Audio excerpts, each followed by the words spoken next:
There are moments when I say the words, but nothing feels different. I pray, I repeat what I've heard, I try to stay consistent, but inside it feels like something is missing. My focus slips, my mind drifts, my words don't feel as strong as they should, and I start asking myself, am I doing something wrong or is this just not working? I've seen this before, not from the outside, but from a place where patterns like this were understood very clearly. Because when I was on the other side, we didn't focus on how many words someone said. We didn't focus on how long they prayed. We focused on something much more precise, which words they used and how those words affected their focus. Because not all words hold my attention the same way. Some words leave gaps. Some words allow my mind to drift, but some lock my focus into a single direction, and that changes everything. Now, this is where pass arms come in, but not in the way most people use them. Most people read them quickly. They repeat them without staying present. They treat them like something to finish instead of something to hold their attention inside of. And because of that, they miss what actually makes them effective. Now, I understand this clearly. It's not just about saying psalms, it's about staying aligned with them while I say them. Because alignment is what gives my words consistency, and consistency is what creates movement. So today I'm going to show you three psalms, but not as something to repeat mechanically, as something to anchor my focus, stabilize my attention, and remove the gaps where distraction usually enters. Because once I use them correctly, I won't just say the words, I'll feel the difference in how steady my focus becomes. And that's where everything starts to change. Now, this is where everything begins. Because before anything can change, my focus has to become stable. When I was on the other side, this was always the first thing we observed. Not what someone said, but how long they could hold their attention without breaking. Because if attention breaks quickly, nothing builds. Now, here's the problem. I can start strong. I begin praying with intention. My words are clear. My focus is present. But within moments, my mind drifts. A thought enters. My attention shifts. My words continue, but my focus is gone. And once that happens, everything becomes mechanical. Now, this is where the first psalm comes in. Not to impress, not to repeat, but to stabilize my attention from the beginning. Because this psalm creates a steady starting point, a place where my mind stops jumping and begins to settle. Now, here's how I use it. I don't rush through it. I slow down. I stay with each line fully. I don't let my mind run ahead, and I don't let it fall behind. I stay present with what I am saying. Now, this is important because the goal here is not speed, it's connection. Connection between my words and my attention. Now, here's what happens when I do this correctly. My thoughts begin to slow down. My mind becomes less reactive. My attention stops shifting as easily.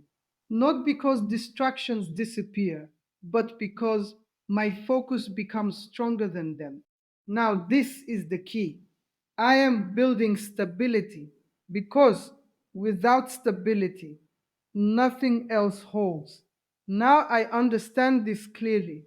The first psalm is not about asking for anything, it's about creating a mental position where my focus doesn't break. And once that position is established, everything I say after becomes more consistent. Now, in the next part, I move forward because once my focus is stable, I need to give it direction. Now that my focus is stable, the next step is direction because stability alone is not enough. When I was on the other side, this was something we understood very clearly. A person could be completely focused, but if their focus had no clear direction, nothing would change. They would stay consistent, but not effective. Now, this is where the second psalm comes in. Not to stabilize, but to point my attention in a single clear direction. Because once my mind stops drifting, it needs somewhere to stay. Now, here's what I tend to do if I'm not careful. I say the words, but my thoughts go in a different direction. I speak about peace, but think about problems. I speak about breakthrough, but imagine delay, and that creates conflict. Now I understand this clearly. If my words and my thoughts move in different directions, my focus splits, and once my focus splits, my consistency weakens. Now, this is why direction matters, because direction keeps everything aligned. My words, my attention, my internal position, all moving the same way.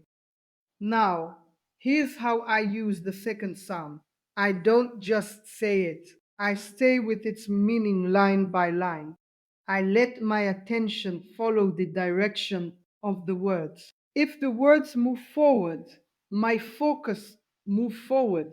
If the words stay steady, my attention stays steady. Now, this is important. I don't allow my mind to return to opposite thoughts. If it tries, I bring it back immediately. Because my goal here is not just to speak, it's to remain aligned. Now, when I do this correctly, something changes. My attention becomes more focused. My thoughts stop pulling in different directions.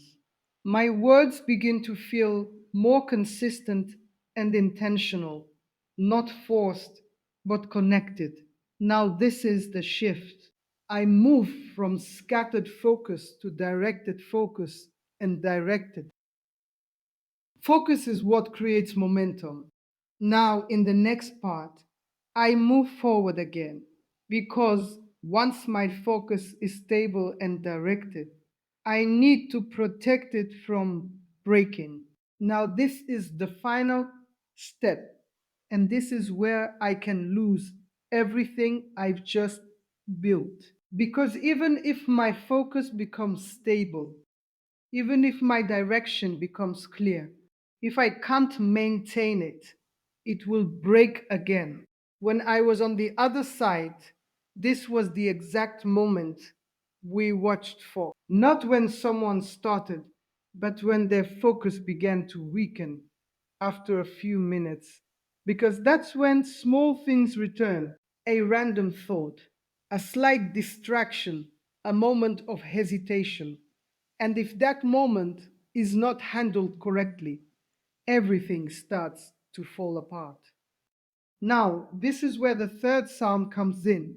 Not to start my focus, not to direct it, but to protect it from breaking under pressure. Because this is the stage where my attention becomes vulnerable again.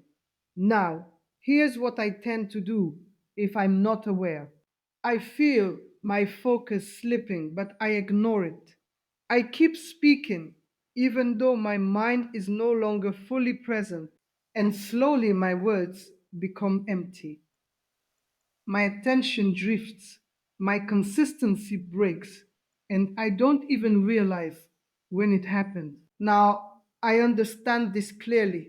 Losing focus slowly is still losing focus completely. Now, here's the shift. The moment I feel my attention weakening, I respond immediately. not later, not after finishing, but in that exact moment. I slow down. I bring my attention back to the words.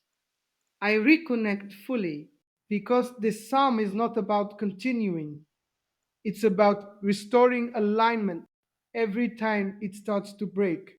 Now, this is important. I don't rush through this part. I stay steady. I protect my focus the same way I built it, with attention. Now, here's what happens when I do this correctly: my focus stops collapsing halfway. My attention remains stable longer. My words stay connected from beginning to end. Not because distractions disappear, but because they don't stay long enough to take over. Now, this is the key. I am no longer just starting strong. I am finishing with the same level of focus I began with. And that is what most people never reach. Now, in the next part, everything begins to come together. Now, this is where everything comes together because these three Psalms are not meant to be used separately. They are meant to create a continuous flow of focus. When I was on the other side, this was the real objective. Not just to interrupt someone once, but to break their flow. Because once flow is broken, consistency disappears.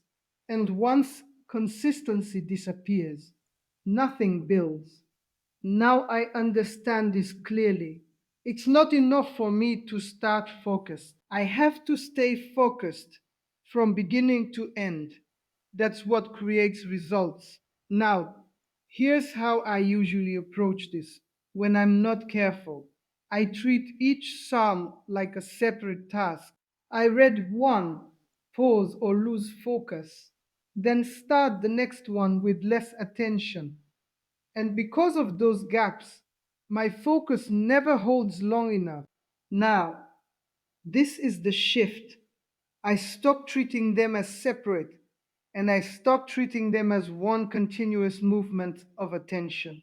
Now, here's how this works. The first psalm stabilizes my mind. It slows my thoughts. It anchors my attention. It creates a steady starting point. Then, without breaking that focus, I move into the second psalm. Now my attention is not just stable, it has direction. My thoughts align with my words. My focus moves in one clear path. And then, without losing that connection, I move into the third psalm. Now I am protecting what I have built, maintaining it, reinforcing it, keeping it from breaking. Now, this is important. There should be no mental gap between them, no pause where my mind drifts, no moment where my attention leaves, because those small gaps are where everything breaks. Now, here's the key: I move smoothly, steadily, without rushing, but without disconnecting. Now, when I do this correctly, something changes. My focus becomes continuous. My attention stops resetting. My words feel connected from start to finish, not forced, but flowing. Now, this is the shift. I move from broken attention to sustained attention, and sustained attention is what creates consistency. Now, in the final part, I lock this in. Now, this is the final shift, and this is what separates temporary effort from real change. Because understanding the three Psalms, using them once, even feeling focused for a moment, is not enough. If it doesn't become my default, I will go back to the same pattern. When I was on the other side, this was what we depended on the most. Not that people wouldn't try something new, but that they wouldn't stay consistent long enough for it to become natural. They would start strong. They would feel the difference. They would stay focused for a few days. And then slowly they would stop. They would rush again. They would let their mind drift again. They would go back to speaking without attention. And just like that, everything reset. Now, here's the truth: what I don't maintain will not remain. So, this final step is about one thing: consistency. Now, here's the shift: I don't treat these Psalms as something I use occasionally. I use them as a daily structure for my focus, not perfectly, but consistently. At first, I have to remind myself to slow down, to stay present, to bring my attention back when it drifts. But over time, something changes. I don't have to think about it as much. My mind becomes naturally more stable. My attention holds longer without effort. I notice distraction faster and release it quicker because my response becomes automatic. Now, this is important. I am not trying to eliminate every distraction. I am trying enge myself to return immediately every time. And that changes everything. Now, here's what happens when this becomes my default: I no longer feel blocked. I no longer struggle to stay present. My words feel connected from beginning to end. Not because the environment changed, but because my focus became stable. Now, this is the final truth. The power is not just in the Psalms, it's in my ability to stay aligned with them from start to finish without breaking. So I don't go back to rushing through this. I don't allow my attention to drift without correcting it. I stay consistent. I stay present. Because once this becomes natural, I won't just say the words. I will hold my focus in a way that doesn't break anymore. And that is where everything begins to change. I leave you with this: it's not about how much you know or how many times you've heard something like this before. It comes down to what you actually do with it. I've seen clearly that the difference is never in the information, it's in the consistency. If I stay with this, if I apply it daily, even in a simple way, things begin to shift. My focus becomes steadier, my attention holds longer, and my words start to carry weight again. Not all at once, not perfectly, but steadily. And that's what makes the difference over time. So, I don't overcomplicate it. I just start, I stay present, and I keep returning to it every day. That's where the real change happens. And if this makes sense to you, if you felt something click while listening to this, then make sure you subscribe and stay with me because we're going to keep building on this step by step.